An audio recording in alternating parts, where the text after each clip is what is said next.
H.W. Bush telephonically furnished the following: that he recalled hearing in recent weeks, the day and source unknown, that one James Parrott had been talking of killing the president when he comes to Houston. Now what the hell do you make of that? Just crazy. When questioned about the FBI documents, Bush says he does not recall making the phone call. His failure to recall such dramatic events puts him into a unique club.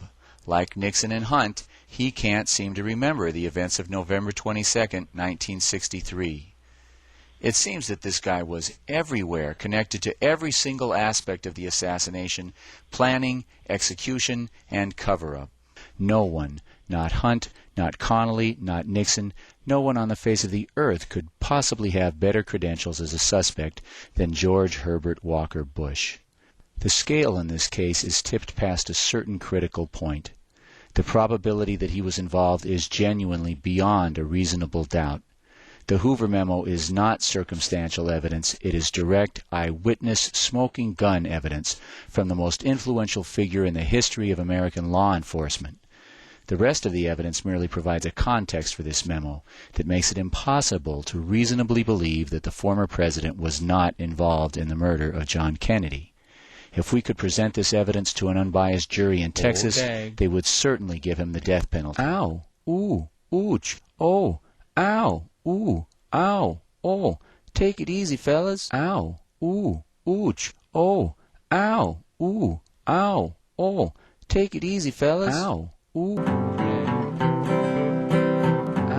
When I was just a little fool, my mama sent me off to a place called school. I liked the part about taking a nap. It seemed everything else was a load of crap. No fooling. Taught us George Washington chopped down a cherry tree so we could all have freedom, justice, and liberty. Did I mention Columbus discovered America? Well, I went off to college, and believe it or not, the harder I studied, the dumber I got. Taught us we was all geniuses, folks back home was asses, and elites like us ought to rule the masses. Some schooling. Had to drop out, though. Just couldn't seem to get my shoulders inside my asshole. Well, I got slapped in the face. No, it couldn't have been ruder. By a friend with a film by a guy named Zapruder showed Kennedy's brains getting blowed out the back. Seems the Warren Commission was hooked on crack. And the FBI, and all the TV and radio, and every newspaper on God's green earth.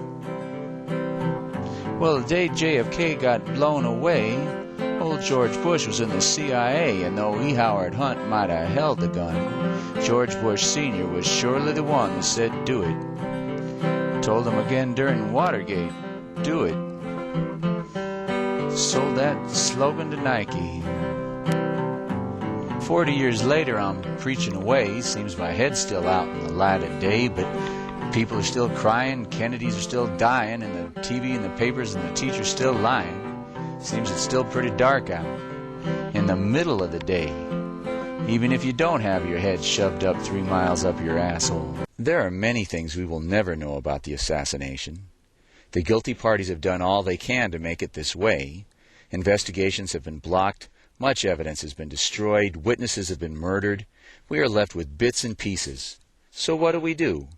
If we do what scientists do, we take the bits and pieces and try to guess what they mean, argue with each other, and try to figure it out. If we do what the prosecutors do, we develop a theory about what happened based on the evidence and challenge the accused to come up with an alternative explanation that isn't ridiculous. There are certain things about the Hoover memo that demand answers. Why did George Bush lie and say he was not the George Bush referred to in the memo? Why would the CIA ask the FBI to report to them about CIA operations? And why would George Bush leave Dallas the day of the assassination and travel all the way to Washington, D.C. to receive this stupid, lying report? We're going to take up these questions and others, and we should, because this is one of the most important pieces of evidence in the entire case and really deserves careful examination. To understand what was in Hoover's mind when he wrote the memo, we need some historical background to understand the complex relationships between the FBI, the CIA, and Lee Harvey Oswald. While Oswald was in the Marines, he was stationed at a top-secret air base for U-2 spy planes where he learned Russian. This is not the standard training for a Marine grunt. He was obviously being groomed for some sort of special intelligence work. He got a hardship discharge from the military to take care of his mother, who wasn't ill, and he immediately bought a plane ticket with money he didn't have and flew to Russia. As soon as he got to Russia, he renounced his U.S. citizenship and declared his intention to turn over all the military secrets he had learned while he was in the Marines. He later married and, after a few years, returned to the U.S., where all his friends were men with CIA connections and who all died shortly after the assassination and before they could testify about their relationship with him. So Oswald very likely at some point worked for the CIA.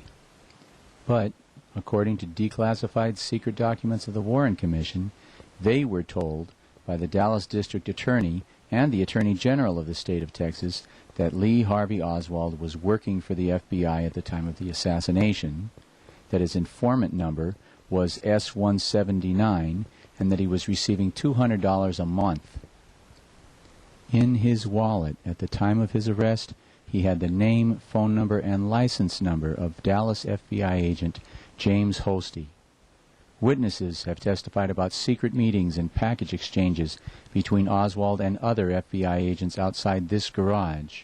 In 1960, 3 years before the assassination, J. Edgar Hoover found time to write a memo regarding the lowly, insignificant lone nut Lee Harvey Oswald. What the hell did Hoover find so interesting about this guy 3 years before the assassination? Hoover's memo complained that someone was using Oswald's identity while Oswald was in Russia to buy trucks for CIA-trained anti-Castro Cubans. Given this pile of evidence, we have to admit that it was at least possible that Oswald was involved with the FBI. What could Oswald possibly have been doing for the FBI?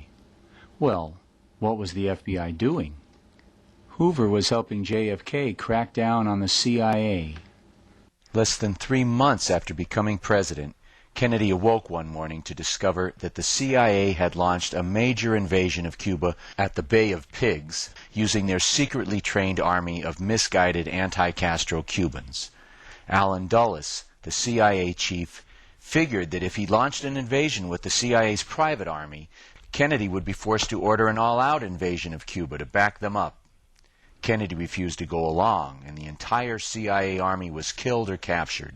Recently declassified documents show that Kennedy had never approved the CIA plan for a massive invasion at the Bay of Pigs. And while Kennedy publicly took the blame for the CIA disaster, there's an old saying that victory has 100 fathers and defeat is an orphan. Because I'm the responsible officer of the government, he quietly fired the top 3 men at CIA: Allen Dulles, Richard Bissell, and General Charles Cabell. He still had an army of CIA-trained Cuban terrorists to contend with. He lied to them. I can assure you that this flag will be returned to this brigade in a free Havana. And he allowed them to keep training for raids against Cuba at several CIA-sponsored training camps under various names: Operation 40, Operation Mongoose, Alpha 66, and several others. But the Cuban Missile Crisis changed everything, and most of all, it changed John Kennedy. In October of 1962, the world was brought to the brink of nuclear war when Kennedy was told that the Russians were building nuclear missiles in Cuba 90 miles off American shores. Kennedy announced that the U.S. would stop all Russian ships headed towards Cuba. The Russians announced that they would not be stopped in international waters by U.S. ships. Both sides prepared for war. At the very moment that the world teetered on the brink of nuclear disaster, against Kennedy's specific orders, the CIA sent a U-2 spy plane flying into Russian airspace, which could easily have been mistaken for a bomber getting ready for a first strike. Right in the middle of this critical period, as both sides prepared for full-scale nuclear war against Kennedy's specific orders, the CIA instigated attacks upon Cuba by their anti-Castro Cuban paramilitaries. These insane attempts by the CIA